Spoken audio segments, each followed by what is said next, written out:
কিয়াম করা, দাঁড়িয়ে দাঁড়িয়ে প্রিয় নবীর উপর সালাতু সালাম পড়া, এটা হলো সুন্নতে মুসা আলাইহিস সালাম, এটা হলো সুন্নতে ফেরেশতা, এটা হলো সুন্নতে সাহাবা, এটা হলো আল্লাহর খুদ আল্লাহ রাব্বুল আলামিনের বিধান।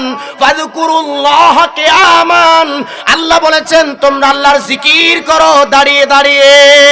সুবহানাল্লাহ। আপনারা যে ইয়া নবী সালাম আলাইকা পড়েন, ইয়া রাসূল সালাম আলাইকা পড়েন, কোন মোল্লার কথা শুনে নয়, আল্লাহর হুকুমে। ঠিক না বেটি? ইয়া আইয়ুহাল্লাযীনা আমানু সাল্লু আলাইহি ওয়া সাল্লিমু তাসলিমা, সূরা আল আহজাব 56 নম্বর আয়াত। আল্লাহর কোরআন বলছে তোমরা আমার নবীর উপর সর্বোচ্চ তাজিম পেশ করে, সম্মান পেশ করে, ভালোবাসা পেশ করে, তোমাদের নিজেদেরকে উৎসর্গ কুরবান করে দরুদ শরীফ তথা সালাতু সালাম আদায় করো। মাশাআল্লাহ, আজকের এই মাহফিল সালাতু সালাম মাহফিল। এখানে সালাতু সালাম হবে কিনা, সুন্নি সম্মেলনও সালাতু সালাম মাহফিল। ঠিক না বেঠিক? আমি বলবো আমার ভাইয়েরা যারা আয়োজন করছেন, সামনে থেকে যেটাই দেন আগে পরে সালাতু সালাম মাহফিল শব্দটা রাখবেন, কেননা এটা বরকত, আল্লাহর হুকুম, কোরআন শরীফের দলিল। ঠিক না বেঠিক? ঠিক। আগে পরে যে দেন, ইমানি সম্মেলন দিলে তো ভালো, সুন্নি মহাসম্মেলন দিচ্ছেন কোনো সমস্যা নাই, দোয়া মাহফিল দিচ্ছেন তা তো সমস্যা নাই, কিন্তু আসলটা লাগবে যে সালাতু সালাম মাহফিল। ঠিক না বেঠিক? তাহলে আমরা যে সুন্নি আকীদার সেটা স্পষ্ট হয়ে যাবে। এখন অনেকে সুন্নি বলেও খারেজি আছে কি নাই? আপনাদের সমাজে না থাকলেও আশেপাশে কিন্তু আছে, সুন্নি নামও খারেজি আছে কি নাই? সেজন্য অধিকাংশ মাহফিলে আমরা পরামর্শ দেই আপনারা দিবেন ইমানি সম্মেলন। ইসলাম নামেও এখন ইসলামের বিপরীত কাজ করে, সুন্নি নামেও এখন সুন্নিয়তের বিপরীত কাজ করে।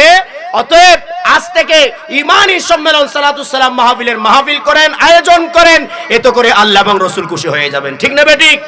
আল্লাহুম্মা সাল্লি আলা, জোরে মহব্বতে, মাওলানা মুহাম্মদ ওয়া আলা আলি নবিয়িনা, ইমানের মূল প্রিয় নবী, জীবনের মূল প্রিয় নবী, ইয়া রাসূলুল্লাহ ইয়া হাবিবাল্লাহ ইয়া রাসূলুল্লাহ, জান্নাতের মওলা প্রিয় নবী, উম্মতের মালিক প্রিয় নবী, জান্নাতের মওলা প্রিয় নবী, উম্মতের মালিক প্রিয় নবী, ইমানের মূল প্রিয় নবী, জীবনের মূল প্রিয় নবী, বলুন ইয়া রাসূলুল্লাহ ইয়া হাবিবাল্লাহ, মুহাম্মদ ইয়া রাসূলুল্লাহ ইয়া নূরুল্লাহ, কোরআনের মূল প্রিয় নবী, ইসলামের মূল প্রিয় নবী, কোরআনের মূল প্রিয় নবী, ইসলামের মূল প্রিয় নবী, ইমানের মূল প্রিয় নবী, জীবনের মূল প্রিয় নবী, বলুন ইয়া রাসূলুল্লাহ ইয়া হাবিবাল্লাহ। আপনাদের খারাপ লাগছে ইয়া রাসূলুল্লাহ বলে? খারাপ লাগে? আমি তো বলি না ইয়া নেতা, ইয়া নেতা, এটা বলছি না, ইয়া অমুক, ইয়া অমুক, এটা বলছি না, আমি বলছি ইয়া রাসূলুল্লাহ ইয়া হাবিবাল্লাহ ইয়া রাসূলুল্লাহ ইয়া নূরুল্লাহ। এখন আওয়াজ হচ্ছে না, ইয়া রাসূলুল্লাহ ইয়া হাবিবাল্লাহ ইয়া রাসূলুল্লাহ ইয়া রাসূলুল্লাহ কেবল ডাক নয়, এটা হলো ঈমানদারের ঈমান। ঠিক না বেঠিক? আল্লাহর প্রিয় নবী কোথায়? অনেকে বলে প্রিয় নবী মদিনায়। হ্যাঁ, মদিনায় এটাও সত্য, আল্লাহর প্রিয় নবী সব জায়গায় এটা সত্য। তবে মহা সত্য হলো আন-নাবিয়্যু আওলা বিল মুমিনিনা মিন আনফুসিহিম। কোরআন শরীফে আছে কি নাই? আল্লাহর কোরআন বলে সূরা আল আহজাব 6 নম্বর আয়াত, আল্লাহর কোরআন সাক্ষ্য দিচ্ছে আমার নবী হলেন মুমিনের তথা ইমানদারের জানের চেয়েও আরো বেশি কাছে। ঠিক না বেঠিক? আল্লাহর প্রিয় নবীকে ডানে বামে খুঁজতে হবে না, উপরে নিচে দেখতে হবে না। আল্লাহর প্রিয় নবী মুমিনের জানের চেয়েও আরো বেশি কাছে, আল্লাহ সাক্ষ্য দিচ্ছেন। তাহলে ইয়া রাসূলুল্লাহ বললে শিরিক নয়, ইয়া রাসূলুল্লাহ বললে হয় ইবাদত, ঠিক না বেটি? ইয়া রাসূলুল্লাহ এটা হলো ঈমান, এটা সাধারণ কোনো কথা নয়। তাই আমরা সবাই মহব্বতে পড়ব ইয়া রাসূলুল্লাহ, ইয়া রাসূলুল্লাহ। হযরত মুসা আলাইহিস সালাম দাঁড়িয়ে দাঁড়িয়ে কিয়াম করে প্রিয় নবীর উপর দরুদ শরীফ পড়ছেন। মুসা আলাইহিস সালামের রওজা মাজার শরীফের পাশ দিয়ে প্রিয় নবী চলে গেলেন। ইব্রাহিম আলাইহিস সালামের মাজার শরীফের পাশ দিয়ে প্রিয় নবী চলে গেলেন। কোথায় গেলেন? বাইতুল আকসা।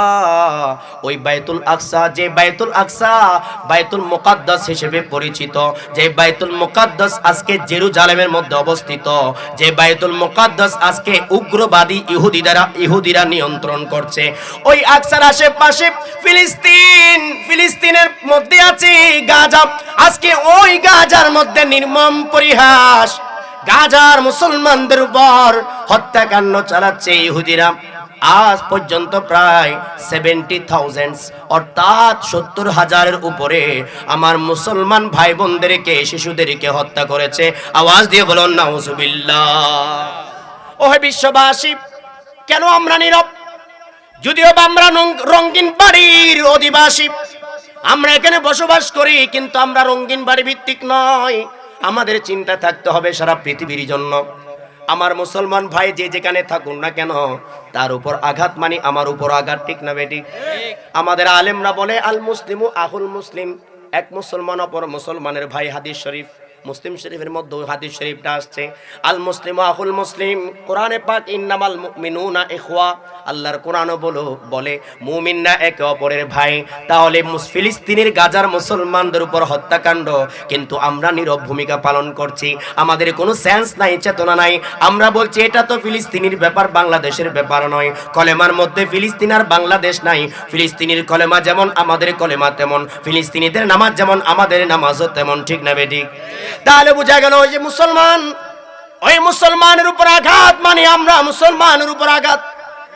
আজকে আমার শরীরের মধ্যে যখন আমি চিমটি কাটি, আমি যখন একটু আঘাত পাই, পুরো শরীরের মধ্যে খবর হয়, ঠিক না বেঠিক? ফিলিংস আসে, আমি একটু আঘাত পেয়েছি। যদিও বা আমার শরীরের মেজর জায়গায় নয়, একেবারে আঙ্গুলের মাথায় যদি একটু আঘাত পাই, সেটাও পুরো শরীরের মধ্যে খবর হয়, ঠিক না বেঠিক?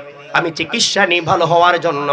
আল্লাহর প্রিয় নবী বলেন আল মুসলিমু কাজিসমিন ওয়াহিদ, মুসলমান হলো এক দেহের ন্যায়, এক শরীরের ন্যায়, ঠিক না বেঠিক? একটা শরীরের ন্যায় সারা বিশ্বের মুসলমান। যে কোনো জায়গার মধ্যে আঘাত মানে পুরো শরীরের মধ্যে আঘাত। আজকে মুসলমানরা নির্যাতিত, নিপীড়িত। ওরে আমার যুবক ভাইয়েরা, কই গেলা? আমাদের কেন ফিলিংস আসে না? আমরা কেন ভাবি না, চিন্তা করি না? তারা তো আমার মুসলমান ভাই বোন, তাদের উপর নির্যাতন কেন? অস্ট্রেলিয়ার মধ্যে প্রতিবাদ দেখা যায়, মেলবোর্নের মধ্যে অসংখ্যবার প্রতিবাদ দেখেছি, আজকেও প্রতিবাদ হয়েছে, অনেক বড় বড় প্রতিবাদ। ইতালির মধ্যে হয়েছে, জার্মানির মধ্যে চলছে, খোদ আমেরিকার মধ্যে প্রতিবাদ হচ্ছে। শুধু তা নয়, যুক্তরাজ্যের মধ্যে প্রতিবাদ, সুইডেনের মধ্যে প্রতিবাদ, ফ্রান্সের মধ্যে প্রতিবাদ, সব জায়গায় প্রতিবাদ চলছে মুসলমানদের পক্ষ হয়ে ইহুদিদের বিরুদ্ধে। কিন্তু আমরা মুসলমানরা কোনো প্রতিবাদ করছি না, কোনো আওয়াজ করছি না। আমরা মুসলমানের কোনো মিশন নাই, ভিশন নাই। আমরা মুসলমান কি করব না করব আমাদের কোনো সেন্স নাই, চেতনা নাই। আমাদেরকে বলে দেওয়া হয়েছে আমার মুসলমান ভাই বন্ধুর উপর আঘাত, কিন্তু আমরা নীরব ভূমিকা পালন করছি। আমরা কোনো ভাবছি না আমার উপর একদিন আঘাত আসতে পারে। আজকে আমরা হয়তো মনে করছি সুখে আছি, না, আমরা প্রকৃতপক্ষে কোনো সুখী নই। আমরা মুসলমান আজকে নির্যাতিত, নিপীড়িত। বন্ধুরা আমার, সেই বাইতুল আকসার কথা বলছি, যেটা ফিলিস্তিনের মধ্যে অবস্থিত। আল্লাহর প্রিয় নবী বাইতুল আকসার মধ্যে গেলেন, সকল নবী রাসূল একত্রিত হয়ে গেলেন। 1,24,000 নবী রাসূল প্রিয় নবীর পেছনে ইক্তেদা করে নামাজ আদায় করেছেন। কি আদায় করেছেন? আরো জোরে বলেন না, কি আদায় করেছেন? নামাজ আদায় করার জন্য আত্মার সাথে দেহের প্রয়োজন হয়, ঠিক না বেটি? আলেম ওলামারা আছেন, আত্মার সাথে কি লাগবে? নামাজকে বলা হয় ইবাদতে বদনী, ইবাদতে বদনী, ঠিক না বেটি? বদন মানে শরীর লাগবে, ইবাদতে বদনী মানে বদন মানে শরীর লাগবে। নামাজ পড়ার জন্য শরীরের প্রয়োজন আছে কি নাই? তাহলে নবী রাসূলুল্লাহ আল্লাহর প্রিয় নবীর পেছনে ইক্তেদা করে নামাজ আদায় করলেন, বাইতুল আকসার মধ্যে নামাজ আদায় করলেন। কোন নবী রাসূলের কথা বলছি? যেই নবী রাসূল 10 বছর আগে দুনিয়া থেকে পর্দা করেছেন, 10,000 বছর আগে পর্দা করেছেন, 5,000 বছর আগে পর্দা করেছেন, 500 বছর আগে পর্দা করেছেন, 1,24,000 নবী রাসূল প্রিয় নবীর পেছনে নামাজ পড়েছেন। তাহলে বোঝা গেল আমাদের নবী নন কেবল, সকল নবী রাসূল হায়াতুন নবী। ঠিক না ঠিক?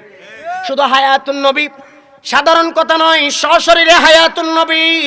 তাদের শরীর মোবারক অবিকল রয়ে গেছে, তারা হায়াতুন নবী। বিশ্বাস রাখতে হবে নবী রাসূলুল্লাহ মরে না, নবী রাসূলুল্লাহ হায়াতুন নবী। আর আমাদের নবী হলেন সকল হায়াতের হায়াত, সকল প্রাণের প্রাণ, রুহুল আরওয়া, সকল আত্মার আত্মা হলেন আমাদের নবী। আমরা সুন্নি হিসেবে বিশ্বাস করতে হবে সকল নবী রাসূল তারা হলেন হায়াতুন নবী, এবং সকল নবী রাসূল মাসুম নবী। সুবহানাল্লাহ বলবেন না? মাসুম মানে কি বলেন না সবাই? মাসুম মানে নিষ্পাপ। শিশুদেরকেও মাসুম বলা হয়, ঠিক না বেটি? শিশুদেরকে মাসুম বলা হয় কেন? কোনো পাপ তারা করে নাই, শিশুরাও নিষ্পাপ। তাহলে মাসুম আল্লাহর নবীরা, অর্থাৎ আল্লাহর নবীরা নিষ্পাপ। আল্লাহর নবী রাসূল কোনো পাপ করতে পারে না। যারা বিশ্বাস করে নবী রাসূল ভুল করেছে, পাপ করেছে, তাদের সাথে ঈমানের কোনো সম্পর্ক নাই, তারা সুন্নি নয়, তারা বাতিল, তাদের সাথে আমাদের কোনো সম্পর্ক নাই। আছে কি? বলেন আছে কি? যারা প্রিয় নবী রাসূলদেরকে, আল্লাহর নবীদেরকে বলে পাপী, পাপ করেছে, ভুল করেছে, অন্যায় করেছে, তাদের সাথে আমাদের কোনো সম্পর্ক নাই। আছে? এখন বর্তমানে সুন্নি নামেও দেখা যায় অনেক সুন্নি বলে আদম আলাইহিস সালাম নাকি ভুল করেছেন। নাউজুবিল্লাহ। আমার হুজুরকে বলছি, তিনি আমাদের প্রাণের মানুষ। আমার মুর্শিদ কেবলা আদর করেন। আমার মুর্শিদ কেবলা বলছেন যে সভাপতি সাহেব আসছেন কিনা, আমরা বলেছি উনি স্টেজের মধ্যে গিয়েছেন। আমি আমার হুজুরকে বলছি আপনাদের অনেকের পীর সাহেব, ঠিক না বেটি? তাহলে কি নবী রাসূলদেরকে যারা পাপ করে বলে, ভুল করে বলে, তাদের সাথে আমরা সুন্নিদের কোনো সম্পর্ক নাই। বলেন হুজুর আছে? কিন্তু বর্তমানে অবাক হয়ে যাই, বাতিল্লাহ বলে বলে সুন্নিরাও বলে নবী রাসূল নাকি ভুল ত্রুটি করে ফেলেছে। জোরে বলেন না নাউজুবিল্লাহ? আরে জোরে বলেন না নাউজুবিল্লাহ? কানজুল ঈমান নামক একটা বই, এটা আমার লাইব্রেরিতে আছে। এই কানজুল ঈমান কোরআনের অনুবাদ। এই কোরআনের অনুবাদের মধ্যে আদম আলাইহিস সালাম নাকি তিনি ভুল ত্রুটি করেছেন। আওয়াজ দিয়ে বলেন নাউজুবিল্লাহ। তাহলে বোঝা গেল এই যারা সুন্নি দাবি করে এরা কিন্তু প্রকৃত সুন্নি হতে পারে নাই। আল্লাহর নবী রাসূলদেরকে মাসুম হিসেবে তারা বিশ্বাস করে না। ঠিক না বেঠিক? এই সংশোধন আমরা চাই। যদি ভুল করেন তওবা করেন, আল্লাহ ক্ষমা করবেন। জেনে শুনে যদি ভুল করে থাকেন আল্লাহর বিচার করবেন। ঠিক না বেঠিক? আল্লাহর নবী রাসূল সবাই মাসুম, আল্লাহর নবী রাসূল সবাই হায়াতুন নবী। আল্লাহর প্রিয় নবীর পেছনে ইক্তেদা করে 2 রাকাত নামাজ আদায় করলেন। গভীর মনোযোগ। এরপরে নামাজ শেষ করার পর চলে গেলেন আসমানের দিকে। এতক্ষণ পর্যন্ত জমিনে ছিলেন, এখন যাবেন আসমানের দিকে। মেরাজ, উরুজ থেকে মেরাজ, অর্থাৎ উপরের দিকে যাবেন। উপরের দিকে যাওয়াটাই হলো মেরাজ। আল্লাহর প্রিয় নবী উপরের দিকে আস্তে আস্তে ধীরে ধীরে উপরের দিকে যাচ্ছেন, বুরাকে চড়ে উপরের দিকে যাচ্ছেন। গভীর মনোযোগ। মহাকাশ বিজ্ঞানীরা এখন উপরের দিকে যায়, মহাকাশ গবেষণা করে, মহাকাশ গবেষণা করে করে করে অনেক অনেক গ্রহ উপগ্রহ তারা সৃষ্টি করেছে, তৈরি অনেক গ্রহ উপগ্রহ তারা আবিষ্কার করেছে। পৃথিবীর মতো এমন একটা গ্রহ তারা পেয়েছে যেখানে মানুষ বসবাস করতে পারবে, মানুষ বসবাস করার উপযোগী। কিন্তু ওই গ্রহে যাওয়ার জন্য একদিন নয়, 2 দিন নয়, প্রায় 1000 বছরের উপরে সময় লাগবে। কয় হাজার বছর? মানুষ বসবাস করতে পারবে কিন্তু পৌঁছতে লাগবে 1000-এর উপরে বয়স। চিন্তা করছেন আপনারা? তাহলে বোঝা গেল এটাও সম্ভব না। ঠিক না বেঠিক? গবেষণা করেছে, পেয়েছে তারা, মহাকাশ গবেষণা করেছে, কিন্তু আকাশে কেউ যেতে পারে নাই, আকাশে কেউ পৌঁছতে পারে নাই। আকাশে পৌঁছা তো দূরের কথা, আকাশের সেই চারিদিকে ঘোরাফেরা করা সেই নক্ষত্রগুলো ভালোভাবে তারা দেখতে পারে নাই। অনেক তারকা আছে, অনেক গ্যালাক্সি আছে, অনেক বড় বড় গ্রহ উপগ্রহ আছে, সেগুলো তারা যেতে পারে নাই, আবিষ্কার করতে পারে নাই। আর আমাদের নবী চলে গেলেন প্রথম আসমানে। বুখারী শরীফের হাদিস, মুসলিম শরীফের হাদিস। গভীর মনোযোগ। আল্লাহর প্রিয় নবী মেরাজ শরীফে গেলেন, প্রথম আসমানে পৌঁছলেন। প্রথম আসমানে যাওয়ার পরে প্রথম আসমানের দরওয়াজা যখন খোলা হলো, ফেরেশতারা সাদর সম্ভাষণ জানালেন এবং সাথে ছিলেন আল্লাহর নবী সাইয়্যিদনা হযরত আদম আলাইহিস সালাম। গভীর মনোযোগ, আদম আলাইহিস সালামের নাম আসছে। এখন নিচে বাইতুল আকসার মধ্যে নামাজ পড়লেন সাথী হয়ে। আবার প্রিয় নবীর আগে আদম আলাইহিস সালাম পৌঁছে গেলেন প্রথম আসমানে। ঠিক না বেটি? এখন নামাজ পড়লেন জমিনে, আবার চলে গেলেন আসমানে, তাও আমাদের নবীর আগে পৌঁছে গেলেন। প্রিয় বন্ধুরা আমার, আল্লাহর প্রিয় নবীকে সালাম দিলেন, সাক্ষাৎ হলো দ্বিতীয়, তৃতীয়, চতুর্থ, পঞ্চম, ষষ্ঠ, সপ্তম আসমানে। আল্লাহর প্রিয় নবী এক একজন নবী রাসূলের সাথে সম্পর্ক সাক্ষাৎ হয়ে গেল। হযরত ইদ্রিস আলাইহিস সালাম, হযরত ইউসুফ আলাইহিস সালাম, হযরত ঈসা আলাইহিস সালাম, হযরত ইব্রাহিম আলাইহিস সালাম, হযরত মূসা আলাইহিস সালামের সাথে বিশেষভাবে সাক্ষাৎ হলো। জমিনের মধ্যে নামাজ পড়লেন, আবার আসমানে তাদের সাথে সাক্ষাৎ। কি প্রমাণ হয়ে গেল? আল্লাহর আমাদের নবী নন কেবল, আল্লাহর কোন নবী রাসূলের জন্য সময়ের প্রয়োজন হয় না।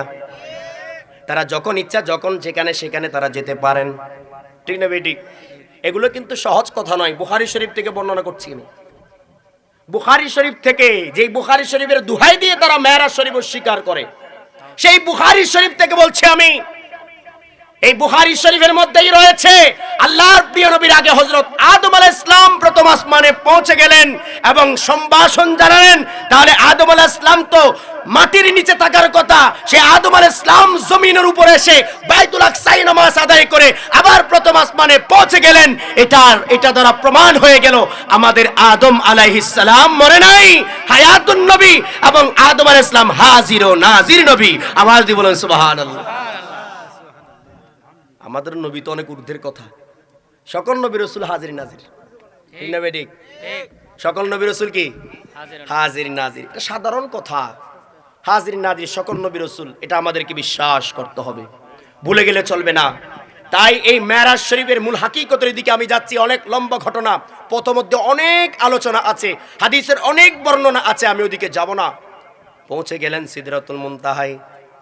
সর্বশেষ জায়গায় পৌঁছে যাওয়ার পরে হযরত জিবরিল আলাইহিস সালাম বললেন, ইয়া রাসূলুল্লাহ, আমি আর যেতে পারবো না, আমি আর যেতে পারবো না। কেন জিবরিল যেতে পারবে না?